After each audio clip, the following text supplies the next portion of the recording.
I was just about to say how thoughtful and sensitive your first response was until, nope, you had to pull it out of the bag with that crass comment. But I Yeah. think Lucas's point, the first one, is very insightful, and I think he's right about that. And I, for his second point, refer to my first comment about the male species. Yeah, but it's interesting because I didn't actually mean what I said about like being bored of fucking your grandma. I'm sure your grandma had an amazing. Okay, Luke. I'm sure your grandma was a great lay. May she rest in peace. Lucas.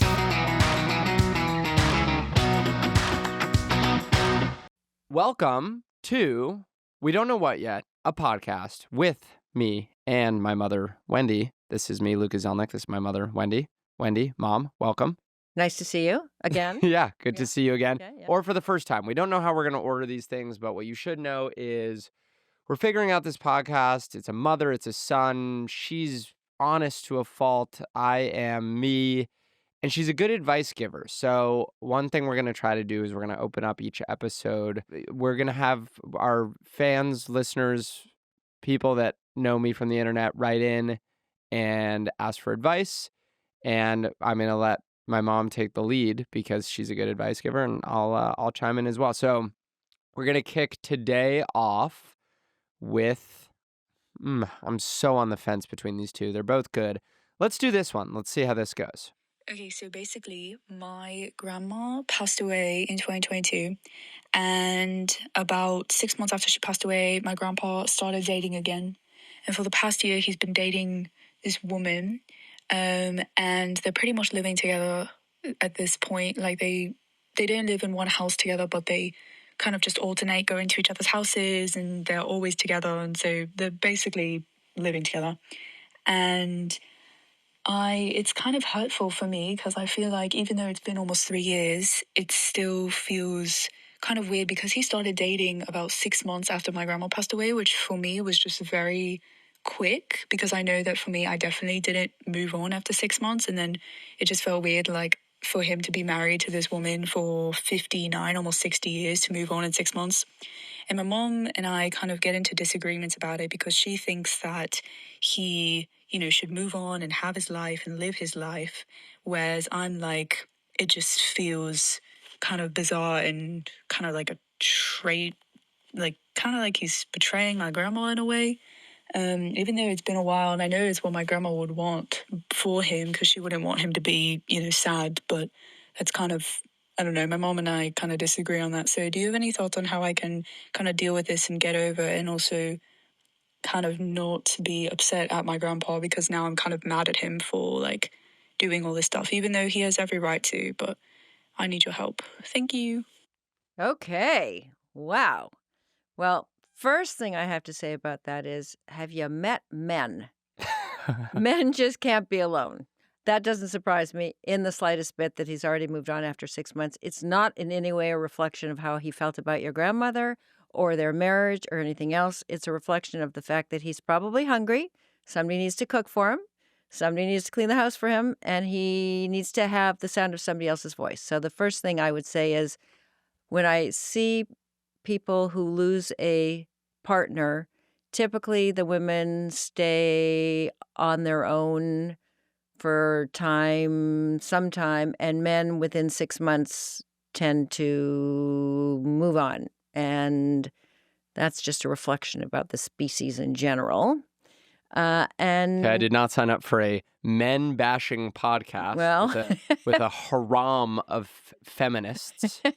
Haram? Is that the word? No. No. I don't even know what Haram means not kosher in Islam. No, halal means kosher. Yeah, halal is kosher. Haram is not kosher. Really? Yeah, I did not know but that. there's another word that I'm looking for. Does haram have a second meaning? I'm looking for I'm looking for the word of like a harem. A harem of feminists. It's traditionally the women's quarters in a Muslim household, but it also, like, a harem is like a phrase. Anyway, okay, so you're saying this one it's specific about the species of men. Correct. Okay. I am saying that. 2, next, if your mom doesn't mind, I'm not sure why you mind. If anything, it should be your mom, I think, who sort of feels that this is an insult to her mom. And I think it is certainly after 3 years time for you to let go. I understand in the first 6 months, maybe it was difficult. In the first year, maybe it was difficult. But seeing your grandfather happy should be what is your priority and what you care most about. And you should let it go. Stop being so fucking judgmental. Oops, did I say that? By the way, coming from somebody who's the most judgmental person on Yeah, the you hold planet. grudges like crazy. Yeah, I hold a big grudge about everything. She's giving you advice she probably wouldn't take. No, in this case, I think I would. Okay, I'll add to it. One, I think it's possible. You tell me if this resonates with you. Well, you can't tell me. It's kind of a one-way street. I think that it's possible that you just miss your grandmother. And maybe you're misplacing some of that hurt and some of the sadness you get from not being able to see your grandma and grandpa together because your grandma's gone. And you're sort of blaming this other woman because she's changed the picture. But it might be helpful to remind yourself that your grandma is gone, whether your grandpa has moved on or not. And you could go to his house, but you're not going to get to see them together anymore because you've lost your grandma. And it sounds like you loved your grandma a lot. That's one. Two, I mean, your grandpa probably wanted to cheat from like year 5. I mean, you think he moved on quickly? He married your grandma for 60 years. He probably was bored of fucking your grandma 5 years in, and he stuck it out 55 years. So when you say he moved on in 6 months, I think he moved on in 55 years and 6 months. And I was just about to say how thoughtful and sensitive your first response was until, nope, you had to pull it out of the bag with that crass comment. Yeah. But I think Lucas's point, the first one, is very insightful, and I think he's right about that. And I, for his second point, refer to my first comment about the male species. Yeah, but it's interesting because I didn't actually mean what I said about like being bored of fucking your grandma. I'm sure your grandma had an amazing. Okay, Luke. I'm sure your grandma was a great lay. May she rest in peace. Lucas. May her memory be held in our hands. Yes. But, I do wonder, like, it's interesting because I feel like we lost your dad. And I feel like we were pretty encouraging, though your mom hasn't moved on, to the best of my knowledge. Well, my mom was 90 when my dad died, so it's a little hard to move on at 90. But we were like kind of trying to get her back out there right away. Totally. You know? Yeah. And I think part of the reason why there's like, why people encourage people to get out there right away. Well, one is life is finite, so she was old as fuck. But the second thing is like, I do think there's an element of like, once you've been with someone for that many years, and then they die, hopefully, I mean, if they were married for 60 years, I hope your grandma lived a long life, and then she died of an old age, at an old age. By definition, that is exactly what happened. Well, she could have got Unless married they got at 18. married at 12.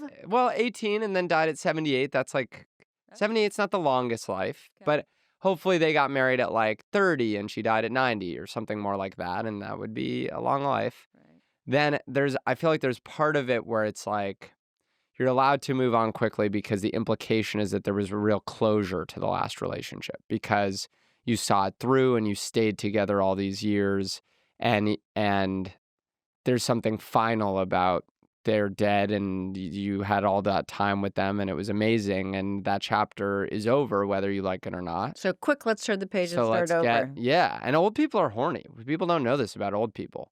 I think like elderly people, like I don't even mean old like you old. I mean old like old people are like horny. Well, you did see that during COVID, there was a huge uptick in STDs in assisted living homes. Yeah, it was like chlamydia or something. I remember this. Yeah. And it was like, yeah, Christos, can we pull this up? Yeah. Rates of syphilis, gonorrhea, and chlamydia have more than doubled among those 55 and older in the last 10 years. There you go. I don't know why that would be. I mean, it's hard to imagine they were using condoms before. But certainly, there's no reason to bag it up if you're over 50, other than the incredibly high rates of syphilis, gonorrhea, and chlamydia in your community. Plus, I would also add one more thing, which is I don't think that even though we tend to be a monogamous species, I don't think there's only just one person for you for your whole life. So you're lucky when you meet that one person you stay with forever and you grow old together and then you die. But I do think that you can meet another human being later in life or at a different point in your life who's completely different than what maybe your grandmother was like and fulfills a different side of him that he didn't explore during his first relationship. So what do you think about that with you? Because you've been married now. How many years? 35 years. 35. 35. So it's Yep. 36 in January? Yep. That's a long time. A really long time. And you guys, it's interesting because you don't really seem old to me. I joke that you're old, but Right. you don't seem... You're starting... There's some things that I'm starting to see. Like I forget your name every once in a while? No, like the way you behave at restaurants. Not again. Not the Like- restaurant. But you don't... It's not just how you behave. It's like the belief that you're not doing anything wrong, which I think is very old person, is that like you're just...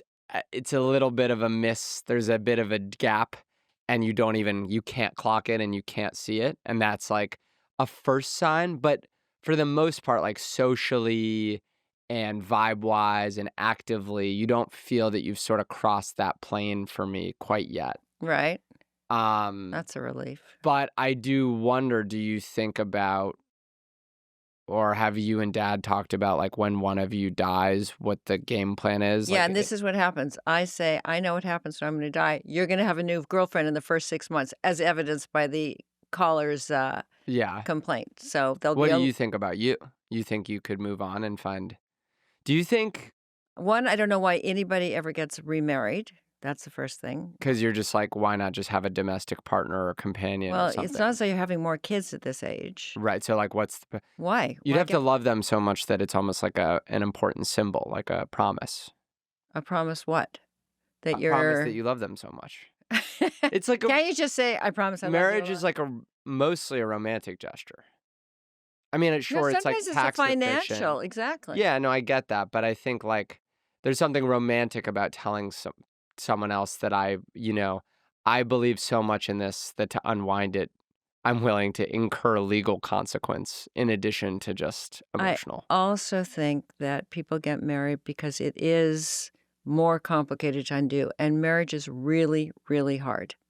So to stay together for any amount of extended time, certainly to stay together for 30 years is hard. You can have ups, you can have downs, you can have within the course of the relationship, you're going to have easy years and bad years, and then shit happens. You have kids with issues, and you have work experiences where somebody gets fired. So I think it's easier to walk out the door when it doesn't involve splitting up all your stuff legally and paying somebody and getting a lawyer and all the rest of that. Yeah. Okay, so then, but you kind of skirted my question for you, Which was? which is, what would you, maybe it's unknowable. Right. Say Dad dies. Yeah. Say he dies in 10 years, that would be early. We'd all be Right. sad. We'd be Right. like, what? No. 10 years? Wait, he had so much left. He had so much life left in him. There's a whole nother chapter. He could have acquired a rival company and built an empire. Yeah. Oh my God. He would think about how many lifts he could have done. Yeah, he could have learned to play golf. He could have learned golf. Yeah. No, and we'd be sad. We'd be Yeah. devastated. Yeah. Do you think you could see yourself? Do you think you have another boyfriend in your life? I do not. You don't think so? You think you're done? Sometimes I'm done with him, and he's still alive. You really think that? What, that I'm done with him? No. That you really think you're sure that you don't have another partner in your life? I'm sure that I wouldn't seek another partner in my life. Mm. I'm not saying I wouldn't meet somebody, but I certainly don't. I'm perfectly happy being alone. You'll probably. How do you know that? You haven't been. But also, don't you think you'll want to move in with me after Daddy dies? And, Hopefully I you'll can do wanna your move in with laundry. me. Yeah, I'll move in with you. Yeah, Yeah. we have a guest room. Yeah. Okay. You don't think you'll... It's interesting because I've seen this now a few times with women, even those who get divorced with so much life left. Your sister Right. hasn't really had a boyfriend since she was divorced. That is And she's been... probably not true, but probably true that we don't know about any boyfriend she's had. Oh yeah, what's up with that? I don't think we should talk about this publicly. I think we should That's just a whole nother thing. change the subject. Okay, But fine. she's really happy too. She's got a really rich life, Yeah, right? yeah. So I think that she doesn't really need a partner. She's never alone. She's got kids coming and going. And People- you think women are better at being alone than men? Because I think that's kind of counter to the stereotypes about the genders. I feel like the gender stereotypes are that men are bachelors and lone wolves and blah, blah, blah, and want to slut around, and women are more like monogamous. And isn't that the I don't think stereotype? the two are mutually exclusive. I don't think that's counter. I think women are much more comfortable being alone than men are. Interesting. You, in your 35 years of marriage, did you have any moments that you thought legitimately will get a divorce? And how many would you say? Did I think about getting a divorce? And even Daddy admitted he was thinking about getting a divorce the other day. I said to him, you've never told me that before. Mm, Have there been moments when it crossed my mind where I thought I could get out? Yes. Have I ever been serious about those moments? No. got it. But, When was his moment? Did he tell you? I think it's my whole personality. I think it was just Was he cumulative. fucking with you, or No, I think one day he just woke up and thought, I just don't think I This can do just this for sucks. one more fucking day. That's just fucking blood? Exactly. She's so blunt and she's Yeah. so. Yeah. You'd have to ask him if it was a moment. You think it was like the accumulated instances of just how you actually behave on like a moment-to-moment basis? I'll tell you a memory that I have. He was once, your dad likes to work out a lot. Yeah. There was a lot of working out. And I think at one point I just said something, made one more comment about, really, you're going to the gym again? He came home. He said, sit down. We're in the kitchen. I'll never forget this. He said, sit down. Listen, I like to work out. I'm going to be working out for the rest of our married lives. If that is not something you can live with, I understand. You should get a divorce now. There'll be no hard feelings. And if it doesn't work for you, I really do understand, because I can get that it's a little annoying. And so think about it. And if you don't want to get a divorce over this, I don't ever want to hear about it again, okay? That was the conversation we had. So he basically sat you down and said, I value my physical fitness over our relationship. Maybe that is what he was saying. As you reflect on. Well, you can be very blunt, which people find varying extensive grading. I relate to it Endearing. more. I think people find it endearing. Well, I don't mind it for the most part, as long as it's not. I mean, the worst one you ever did, you like basically ruined my friendship in high school. I know exactly where this is going. Yeah. I don't think we need to tell anybody this story. Well, we don't have to use the numbers, but this is a crazy story. So when I was in high school, my friend, he he was like, look, I saw a notepad, like a Post-it note of my parents' net worth in the kitchen. And he told me the number of their net worth. And it was a number, and this was like a rich family. And so I didn't know exactly what net worth meant or what it could be or not be. And I didn't have any sense of it. So I just remember repeating the story to my parents, and everyone made fun of me at the dinner table. They were like, oh, yeah, they put their net worth on a number, on a Post-it note. They just left it out. Everyone was making fun of me, not just you. Like, everyone thought it was ridiculous that would be true. The difference between you and everyone is that you then went to dinner with this family, and you're like, you'll never believe what Lucas told us that your son told him. You had your net worth on a Post-it note in the kitchen. And I told him, I said, there's no way it could be that low. And it turned out to be their real net worth. And you're not invited to that wedding. Yeah. That one's coming up in the yeah, fall. I get it. Yeah. I think you didn't get the look on that one. Did you get invited to that wedding? Yeah, I did. I still got the look. So you didn't ruin that for me, though. Okay. I think, yeah, I mean, I definitely think calling like a rich family poor is like never a good look. Should I out myself with another story? Sure. So that you don't think it's just about money? One of the famous stories, which I'm sure you've heard, is when my sister was dating her ex-husband. Daddy and I were already married, and we were invited to the ex-husband's brother's wedding. And I'd never met my sister's husband, my brother-in-law's mother, before. So he says, oh, look, by the way, that's my mother The dead over one there. you're talking about. The one that died. She was alive at the time. Yeah. No. No, I know you didn't wheel her out. No. Hey! Hey! Get up. I've I'm never gonna- met you before. Be Exactly. respectful. Exactly. Okay, So my brother, let's just call him M. I don't want to use his name. sure. So M points across the crowd and says, "That's my mother over there." And I said, "Oh, I actually don't know this story, by the way. oh, you don't? Not it's so far. No. Okay. Well, here goes." So he points out his mother across the crowd, and I said, "Oh, you mean that woman standing next to the man in drag?" Yeah, And he said, "No, the man in drag." So I can't believe you've never heard this story. It's classic. So then I said, "No, you can't mean that person." At which point he says, "I think I know who my mother is." Yeah. It just got worse and worse. I just You called his mother a man in drag? looked like a man in drag. Yeah. What were you thinking? Did you really think that's someone that was born a man dressed as a woman? Or were you being mean about a woman? I thought it was I don't know what I was thinking. I obviously This is always, thought, by the way, every time she fucks one of these things up, like these social interactions, we're always like, well, what was going on? And she's like, God, I was just in the moment.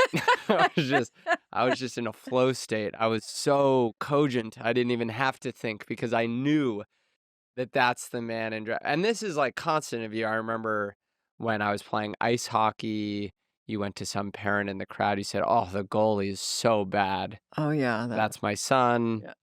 There's Uh-huh. just so many. of Yeah, these, there's a lot. You could write a whole book on all of mine. and they don't stop. That's the thing is like every time you do it, we make this joke all the time, but like I'll recount like a moment to my mom of something that happened where someone was really disrespectful to me, and I'm like, it's so crazy. It's like their career doesn't even warrant being able to say something like that to me, and she'll be like, "Well, did you tell them that?" And I'm like, "No, you don't say that to people. You just deal with it and then say it later to the people you care about, but you don't actually have to tell them everything that you're thinking."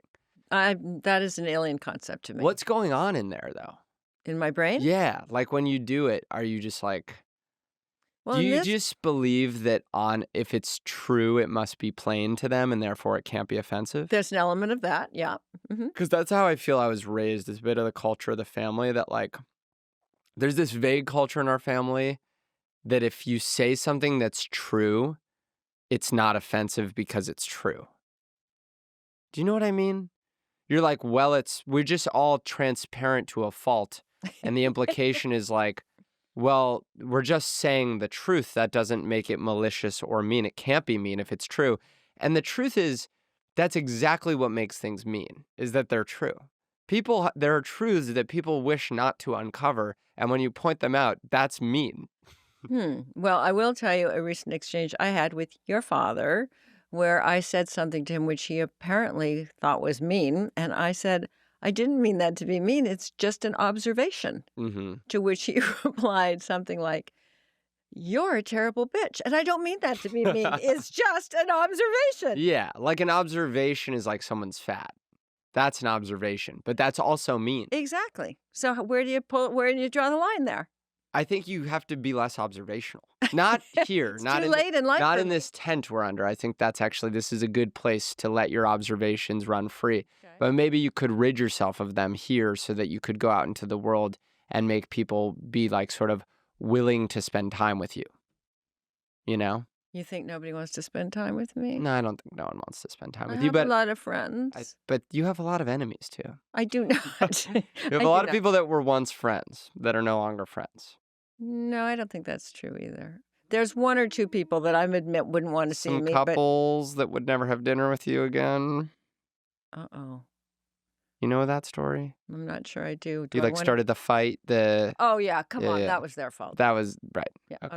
Okay. That really was their fault. Even Daddy would agree that was their fault. Okay. Okay. Moving right along. I'm still worrying about this girl who's judgmental of her grandfather. Well, you know what? I think it's what I said. I think hear she you. just misses her, and she said something else to me What? that led me to believe she's a sensitive soul. Mm. She said, "I said some heavy shit about my dead grandma, and I swear if you laugh at my broken English or accent." I didn't think she had an accent, but I didn't think it was funny, or I didn't think her English was broken. Me neither. It sounded kind of British, Yeah, I thought it was pretty. but she's It's something Arabic. Her name is something Arabic. So I don't know. Maybe she Well, lives I'm in. never going to laugh. Maybe she's like Egyptian or something, but her English is great. Yeah, but we're never going to laugh at anybody in here, are we? Well, I don't know. Let's see how Well, funny that's they it. are. We'll just be observational. Just be observation. Yeah, we won't be mean. We'll just be observational. Okay. Ready? Okay, ready. Okay. This is from Tessa. Mm-hmm. Hey, Lucas and Lucas's mom. So this is my question for the podcast for advice. This one's for my friend, but she about a month ago matched with her therapist's son on a dating app, and she didn't realize it at the time. And so they've been like talking and texting ever since, and like really getting along. And he asked her on a date, and so when we like looked into him, that's when we found out that that was her therapist's son. And so, what do you guys think she should do? Because like I guess she really likes him, but I mean, yeah, it's her therapist's son. And then also another question: I'm starting college in the fall, so if you have any advice for Wait. college. Sorry. I just laugh that all of my fans are girls in high school. It's so weird. Yeah. She's like, I'm starting middle school in 2 years. First of all, big fan of your work. Really connect with your intellect. I turned 12 in February, and I just wanted to know, what would you recommend for someone on their 12th birthday? Okay, sorry, Tessa. Sorry to flame you like that, but really? You're 17? Okay. That'd be great. So thank you. She wanted advice on starting college. Well, But you can give her the college advice. Fine, but let's start with, should her friend go out with her therapist? Well, interestingly enough, until she said that she was, 12 or 17, I may have had a different answer because I would have thought, well, maybe this is the person she's meant to be with. But she's probably not meant to be with the person she meets at 17. Fine, but by the way, who's on dating apps at 17 or 18? I don't know. I guess I wouldn't Isn't have been that- at the time, but those wouldn't have been a thing back then. Maybe her friend is 30. Yeah, maybe they're 18. But But can you yeah. go, Christos? Can we look? What's the minimum age on a dating app? And I'm glad that's on your browser history and not mine. Yeah, exactly. How young can you find someone on a dating app? I But assume seriously, it's 18. how do you? 18. They're probably seniors in high school. But don't they have parties and this? I find this sad that you have to be on a dating app. I don't think you somebody at have to be 18. on a dating app at 18. I think maybe they're like adventurous. I think Tessa and her friends are just freaks. Yeah, I think so Yeah. too. Okay, so we but, think you're but Frank. pretend they're not 18. Or just So take I'd on have the two questions. situation. One, who do you like better, your therapist or the son? So that would be easy. If you don't like the therapist very much anyway, you can just fire the therapist and move on. Well, if you don't like the therapist, you fire her and then start dating her son, and now all of a sudden you got to see her and she's your new mother-in-law. So I don't know if it's that simple. Well, it's easier than being the therapist and the daughter-in-law at once. Yes, yeah. Right, to that would be right. awkward. Well, you If can't she be both. goes in and you say, by the way, my boyfriend, is cheating on me Yeah. and he smacks me around, and then you say, pretend you're not his mommy. Yeah, and, yeah. Or she says, my boyfriend's cheating on me and smacks me around, and the therapist responds, well, you shouldn't have been such a bitch, maybe. Right, exactly. Maybe you're Exactly. actually not putting out Yeah, for your something- boyfriend. Maybe your boyfriend has, tendencies, but that doesn't make him a bad guy. It's Yeah. not a bad guy to hit you. It's not a bad guy to cheat. He's actually a really sweet guy. Yeah, I think that would be awkward too. Yeah. So, okay, so she's what do I she's really at this think? crossroads. She likes this boy. The boy's asked her out on a date. They've had a flirtation. There's like kind of a month of time behind it. Does she forego her own feelings? Does I she guess fight against her heart? there's one very simple answer. She should talk to her therapist about this. Right. I think this is tough. I think my first question would be, does your therapist know yet? Or did you find out? Because maybe, I guess, like, how much knowledge has been passed around, right? So first you're just talking to this guy. Presumably you don't know, he doesn't know, the therapist doesn't know. Then you find out. My next question is, did you tell him, or are you holding on to this? Because what I wouldn't suggest is I don't think you go out with this guy holding it as a secret just to yourself. Like, I don't think you should be the one holding all the cards and keep your therapist and her son in the dark. Group therapy? You're suggesting maybe a group therapy session? That would be what you would end up with. But then couples therapy would be convenient. You could do couples therapy like. But I bet they and get free. a rate. Yeah. Exactly. Yes. A discount. So I would say what you would do is, I think first you got to tell the guy. Why him and not the therapist first? Because you're not going to go over his head and talk to his mom. Well, she's bound by HIPAA rules, so she can't tell him she knows. Yeah, but she's gonna. But you need to see how he feels about it because he deserves to have all the information before he chooses to go out on a date with you. Because for all you know, he doesn't want to date someone that his therapist is seeing. So first you catch his. Now, knowing guys, they're like, oh no, let's still hang out because guys are horny and what the fuck do we care? So my guess is you tell the guy, and the guy, if he does like your friend or whatever, you in this scenario, we're talking to your friend now directly. But if Although I'm a little skeptical that yeah, maybe whenever there's you start with "I have a friend," yeah, maybe there's no friend. Yeah, We don't exactly. know. Whoever this is, we'll talk directly to them. Yeah. So I think realistically, the guy's gonna say we can still go out, and then I actually think you can have one date, maybe even 2 dates, without telling the therapist before you decide if you like this guy. You'd see him in person, and then if you really like him, I think you should go for it. Tell your therapist, and your therapist, if they're good at their job, she's good at her job, will give you the right answer. Hey, we should stop seeing each other. That would be probably the professional thing to do. Correct. The therapist should bring that up. Or maybe the therapist says, hey, I appreciate your transparency. I'm still comfortable seeing you if you're comfortable seeing me and I'm bound by HIPAA and I won't tell him. And that's also a path. I think it's a slightly less professional path, but it's a path. But I think you are allowed to go out with him, but he needs to know and he has to be on board too. And then I think you get 1 or 2 dates. You get to have sex one time and decide how good is the sex.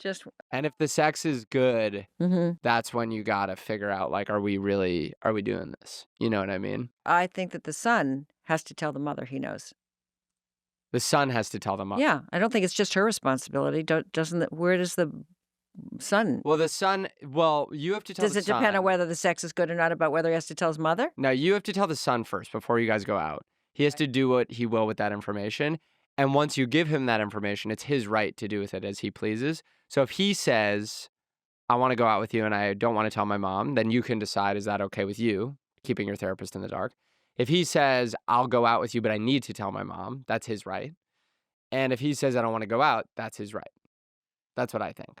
But I don't think you necessarily owe the therapist the knowledge before you've gone out. Because also, like, it's not like you went into it trying to be deceptive. You sort of got into it and then figured out, oops, I'm like trying to fuck the wrong guy here. But it's not like your therapist is not your friend. Lying to your therapist is why bother? But you're not lying to your therapist. You're just omitting it. Like the very good friend I had who was in couples therapy and the guy just omitted that he was having an affair. Is that the same thing? Who's that? Yeah, I'm not telling you, but I was shocked because I thought. Is it recent? In the last couple of years. See, and I this said, thing. I don't understand. What's the point of paying for a couples therapist if you're just going to lie when you go in there? Did they stay together or did they break up? I'm not going to answer that either. Why? That's going to tell me who they are? They stayed together. Interesting. Yeah. So affairs are like, you guys, these are normal affairs. Normal to who? I just think the older I get, I see so many married couples who've been together all these years and they get through an affair. I think that's true. I think that's probably true, as some people like to say, because they've grown accustomed to their money. Like the financial mistake of the divorce is greater than the pain of the And I affair. think some people can get over that. Yeah. And some people can't. Sure. And is it a one-off or is it serial or Right. do you know? Do you not know? An affair usually implies a seriality to it, no? I think so, but I don't know. Some people just slip up and You get drunk, you trip and fall in a vagina. Yeah, that happens. Yeah. Right. Yeah. But I don't think you're omitting from. All I was saying is, it's one thing to go to your therapist and say, I want advice on this new guy I'm dating, and that's her son, and you're not telling her. That's like one thing. It's another thing where this is sort of inconsequential. It's a first date. You're bringing a different set of issues into therapy, and you wouldn't typically tell your therapist about a first date anyway, and you're not telling her about this one, though it happens to be with her son. I think that's like a little more permissible. But I do agree, if you're going to talk about the son in therapy, that's when, yeah. But the implication of talking about the son is like you guys are at least a couple dates in. I mean, talking about a first date feels, I guess maybe if you're in therapy about dating, then maybe Exactly. that's what you're talking about. I guess I just think that if you walk into the room with the feeling that you know something that you're not telling, Yeah. that's keeping a secret. Listen, whenever you've seen someone's kid's dick, it's hard to talk to them the same way. So, like, it's hard to be in therapy when you know what you're looking at this woman and you're like, I know exactly what your son's dick smells like. You know what I mean? Ew. I'm just saying. Well, did you Like, have I'm to trying to just think of say? like people whose daughters I've fucked. And it's like, especially when I see the dad. I think you mean to say made sweet love to. No, not sweet, not all of them. I mean, completely consensual, but sweet is a whole different bag of bones. Okay. But people's daughters, I've fucked people's girlfriends, and then you look at them not while they were dating, but they, you look someone in the eyes and they've been in an intimate relationship with someone you've been inside. It's kind of weird. I mean, I've seen your son's dick, my brother. I've seen it too, but Micro. It's like a condition. I've never seen Okay. anything like Let's that. move along to college advice. I didn't realize shall we? penises could have that shape. I said, I hope that's not hard. He said, rock hard. I said, that's disgusting. Okay. The second part of the question was, I'm about to go to college. Again, hilarious that you were 17 or 18 this whole Do you time. know anybody that age? No. Exactly. They know me, apparently, but I Yeah, don't know them. exactly. Yeah. Okay. The first question, when I went to college, did you give me advice? I'm sure I did. I remember you gave me a consent talk, but it wasn't in college. I for sure Which is gave you the interesting. consent. That's a good move, though. But that aged very well because that wasn't happening. But you gave me a consent, and I remember when you gave me the consent talk. Do you remember this? It was after something had happened in the news. No, not in the news. So the story is this. So this is when I'm a high school sophomore. And my girlfriend at the time was a high school freshman. So I'm 14 or 15. She's 13 or 14. No. She's 14 or 15. I'm 15 or 16. Does her I'm name start 15, with she's H? 14. Does the name start with H? No, A different girlfriend. Oh, I know the who it first is. one. Yeah. So I go to my friend's house, Yeah. and I used to do this as a bit on stage. Right. But my friend left, and he was like, you could stay in my house, and you can hook up with your high school girlfriend in here. My parents won't be home. So I went to his room, and this girl jerked me off. It wasn't even good. No. But at the time, anything It was is better good. than nothing. Yeah, sure. Yeah, you're at that time in my life, I don't even think I so much wanted these sexual acts to be happening to me as I wanted to like be able to go to my friends and say they were. Right. Like it's like you don't even really derive too much pleasure from what's happening, but you derive gratification from being cool, which comes from being able to say you got a hand job. You could have told 14 me or how to whatever. have a job even if you didn't. You? Well, I don't think I Not was. me. I told that. Your friends. I was like, You I didn't- don't think I was bragging to my parents about getting a hand job. Yeah, I could have, but I don't like to lie. Okay. Oh, And I wanted to know well, you think it's going to be good. That's the other thing. You're 14 years old and you're like, oh, this hand job's going to feel amazing. yeah. And it's not till the hands on your job that you're like, oh no, you're bad at this actually. You're bad at this and you're actually worse at this than I am. I was just. But you don't know this Okay. until it's happening. Okay. Continue. But I guess so I'm at this house, and our house growing up, we had this was actually a hilarious thing that you guys did, that you have an alarm when the door opens. It beeps the whole house. No matter what time of the night, every time the door opens, it goes beep, beep. Right. But you know why that is? Why? Because we don't have a front door. Well, whatever the fuck it is, it's crazy. Okay. Please continue. Crazy that every time that I could never enter. You know how much that sucked for me trying to sneak out, and every time the door entered, beep, beep. And you would know if you were sleeping lightly enough, which both you were pretty light sleepers. Okay. So I was sort of accustomed to that. So I'm in this room and we're talking about like what step we're going to go to. And I'm like, I want a hand job. And she's like, okay, well, like, I don't, I'm a little nervous about that. And I don't think we ended up doing a hand job that day. Okay. But what happened was my friend's dad walked in the house at some point and he notices that his son's door is closed. And rather than as a normal person announcing himself, I guess in his own house. well, to whatever, His own son? the door was closed. Here's what he did. He snuck up to the door and listened to the handjob conversation instead of being like, hello. so he listened for like 5 minutes. Oh, this is new And then he was information like, for me. hello. And I was like, hi. Did he open the door or he said hello through the door? I locked it, which was a big problem because they were a no locked doors household. By the way, Oh. I don't know your rules. My household was allowed to lock doors, you know? That's not true. Well, you weren't You don't put a lock on a door unless you're allowed to lock a door. You didn't have a lock on your door. We got a lock. You allowed me to put a lock in because my poor special needs sister walked in on me getting a blowjob, and we went, okay, this is... I didn't know that either. Oh, well, sorry. No, she probably didn't have special needs until she saw you getting a blowjob. And then that completely fucked her up. You hate the phrase, but my mentally disabled sister saw me getting sucked off, and she said, you were napping, and I went... Yes, I was. Yes, I was. Well put. I couldn't have thought of a better way to describe what I was doing than napping. Okay, so end the other story, which I know who that was. So the story goes that, yes, you know who this is. So he goes, hello, we don't keep locked doors in this house, whatever. I didn't know that he had eavesdropped on the first part of the conversation. And then he went around and he told all the other parents. About what he had listened to. And from his perspective, he was like, well, I'm in the right. He's at my fucking house trying to get jerked off in my son's room. He shouldn't have been there. And he was very mad at me.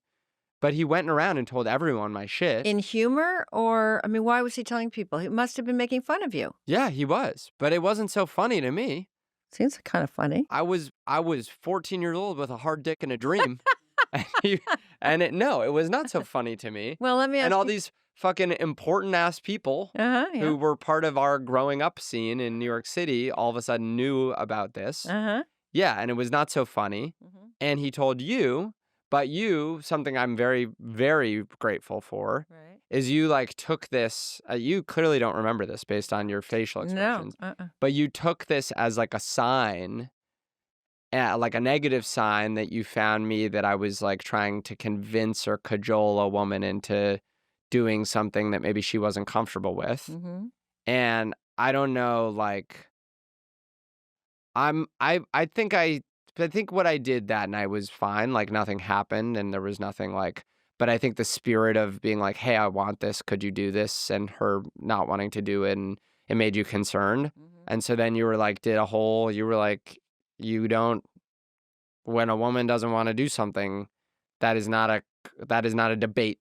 You do not negotiate that point. You just got to like leave that alone. And I learned that at like 14, 15. And that was really helpful to know when I was still like a virgin. You know what I mean? That was like, I was glad you got ahead of that conversation with me. No pun intended. Ahead of? Oh, like a blowjob pun? That's good. I didn't even clock that as that happened. But yeah. And you know what I'm sitting here thinking? I know who you're referring to. Yeah. Right? And I'm thinking, I don't think he has as many followers as you do now. Yeah. So, maybe you can talk publicly about him. And all his shit? Yeah, so that you can sort of get back at him for having publicized yours when you were 14. You know what? The best revenge is maturity. Oh, Showing him, that's so sweet. Yeah. I hope he has the best day today. Lucas, I think I raised you well. Yeah. Okay. No, I don't know what I would even say about him other than, It's funny, your version of the story on stage is different than the version you just told me. Yeah, completely different. So I didn't know, I mean, maybe I did at one point, but I didn't know that. The version of the story on stage is that he walked in on me getting a hand job. Exactly. But that's only because he didn't walk in on me not getting a hand job. Isn't much of a story, is it? Yeah, fair point. Guess what this guy didn't see? Nothing. Yeah, exactly. Good point. So, well, here's what I'm going to say. Yeah. I'm not going to close it all up this way, but I will say that several of the things you said today made me feel like, wow, we did a pretty good job raising you. Oh, really? You were That's thoughtful. nice. You were sensitive.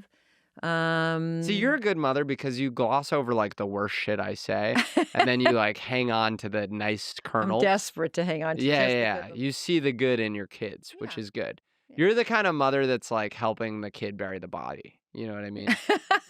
Like, because I watched that Brian Landry, Gabby Petito documentary where they like the whole family. It was that story about we don't have time for this whole thing, but the guy went on a van trip with his girlfriend and murdered his girlfriend. Right. And the family like totally backed him. Oh my And God. they were never charged with anything because like the police basically, because the guy killed his girlfriend and then killed himself. And Oh, I they could remember never this prove story. really that like I the remember family this was sort of story. instrumental in helping in any way, other than the family was like super uncooperative with the police I remember this story. and very tight-lipped when They clearly didn't help him bury the body. They No, just but they didn't clearly, come like clean when he confessed that he'd probably done it. Yeah, I think what was clear is they knew he killed her, and the Right. police was like, "Do you know where he is or if he killed her?" Yeah, I And they were remember like, "We this. don't know where he is, and we don't know if he killed her." Well, for the record, honey, Yeah. if you do kill somebody, I Yeah. will not help you bury the body. Well, because that conversation we have, I would never kill someone without their consent. Okay. Okay. We'll be back. Thanks for listening. Mom, do you have anything to plug? Okay, I'm kidding. Okay. All right. Thank you guys.